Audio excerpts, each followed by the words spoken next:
Hello everyone, कैसे हैं आप सभी। आज मॉर्निंग में मैंने यूट्यूब पर एक स्टोरी पोस्ट की थी, ये वाली। You don't meet with anyone by accidentally but by the universe. तो बहुत सारे लोगों ने मुझसे पूछा कि कैसे इसके बारे में हमें थोड़ा सा अच्छे से समझाइए, ऐसा कैसे हो सकता है।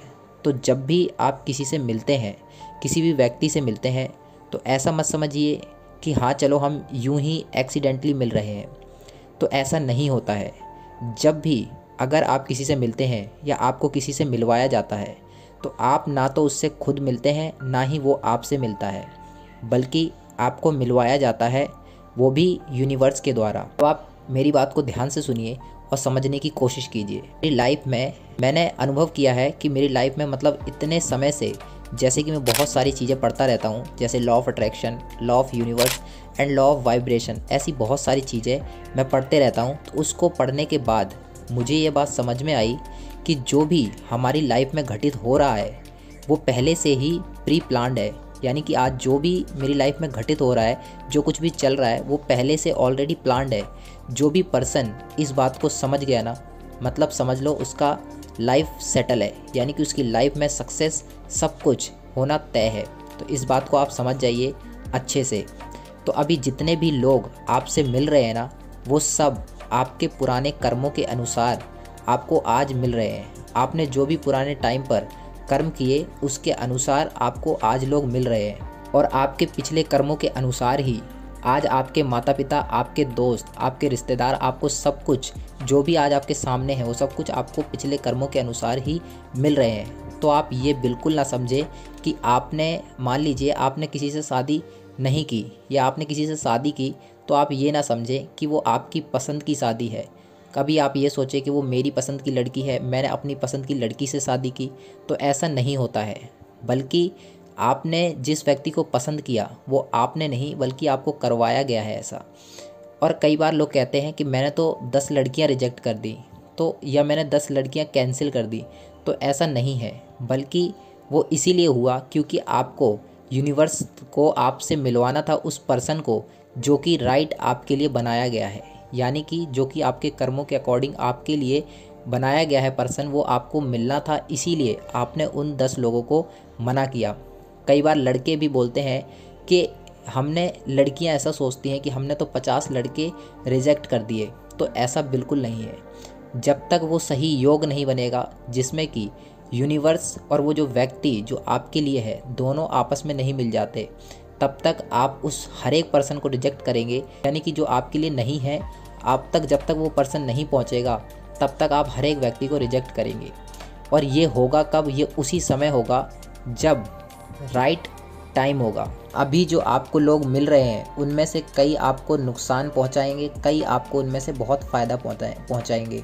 तो जितने भी लोग आपसे मिल रहे हैं, सब आपके पुराने कर्मों के अनुसार, आपके पुराने तप के अनुसार आपको मिल रहे हैं।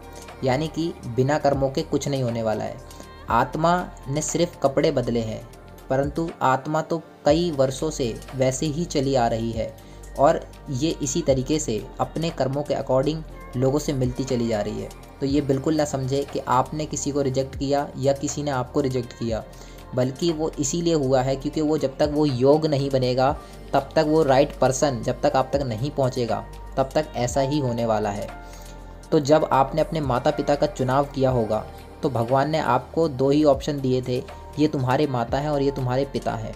तो आपने उनको बिना किसी रिजेक्शन के उन्हें एक्सेप्ट कर लिया। तो इसीलिए आप यहाँ भी समझ जाइए, आपको इस तरीके से ऑप्शन ही मिलने वाला है कि यही पर्सन तुम्हारे लिए है। और जब वो राइट पर्सन आपके सामने होगा, तो आप उसको रिजेक्ट नहीं कर पाओगे। कई बार आपने देखा होगा, बहुत सारे लोगों की कम उम्र में ही शादी हो जाती है, तो लोग सोचते हैं कि इसकी तो कम उम्र में ही शादी हो गई। तो ऐसा नहीं है, उसी टाइम पे उसकी शादी होनी थी, इसीलिए उसकी शादी हुई। अब लोग ऐसा सोच सकते हैं कि इतनी कम उम्र में उसकी शादी हुई, तो ऐसा नहीं है, बल्कि उस टाइम पे ही उस पर्सन की शादी होना लिखा था और वही उसका राइट समय था, तो इसीलिए उसकी शादी वहाँ पे हुई। इसी तरह से हमारे माता पिता का भी चुनाव होता है। हमें यूनिवर्स के द्वारा कहा जाता है कि ये तुम्हारी माता है और ये तुम्हारे पिता हैं, और उस समय हम बिना किसी आर्ग्यूमेंट के उस चीज़ को एक्सेप्ट कर लेते हैं। इसी तरीके से आज जो भी हमारे दोस्त हैं, रिश्तेदार हैं, भाई बहन हैं, वो सब हमारे पिछले कर्मों के अनुसार ही हैं और वो हमें मिलवाए गए हैं, बजाय हमें ये नहीं है कि हम खुद जाके उनसे मिले हैं, बल्कि उनको हमसे मिलवाया गया है और हम भी उनसे जाके खुद नहीं मिले हैं। और आपने कई बार देखा होगा कि आपकी लाइफ में कोई एक ऐसा पर्सन आपको मिला होगा जिससे कि मिलने के बाद आपकी लाइफ में एक ड्रास्टिक चेंज आया होगा। तो वो पर्सन ज़रूर आपकी लाइफ में आया होगा, या हो सकता है किसी ऐसे पर्सन के आने से आपकी लाइफ में बहुत बड़ा नुकसान भी आया हो। तो ऐसा एक पर्सन ज़रूर आया होगा आपकी लाइफ में। वो एक्चुअल में आया नहीं है, आपके लिए लाया गया है, क्योंकि यूनिवर्स ने उस समय पे वो योग बनाया। तो इसी तरीके से अब आप इस चीज़ को समझ लीजिए कि जो कुछ भी अभी आपके साथ में हो रहा है वो एक्चुअल में पिछले कर्मों के अकॉर्डिंग और आपके जो भी योग बनने हैं उसकी वजह से हो रहा है। तो दोस्तों, अगर आपको ये वीडियो पसंद आई हो, वीडियो कैसी लगी हमें कमेंट्स में ज़रूर बताना, और अगर आप चैनल पे पहली बार आए हैं तो चैनल को सब्सक्राइब ज़रूर करना। धन्यवाद दोस्तों।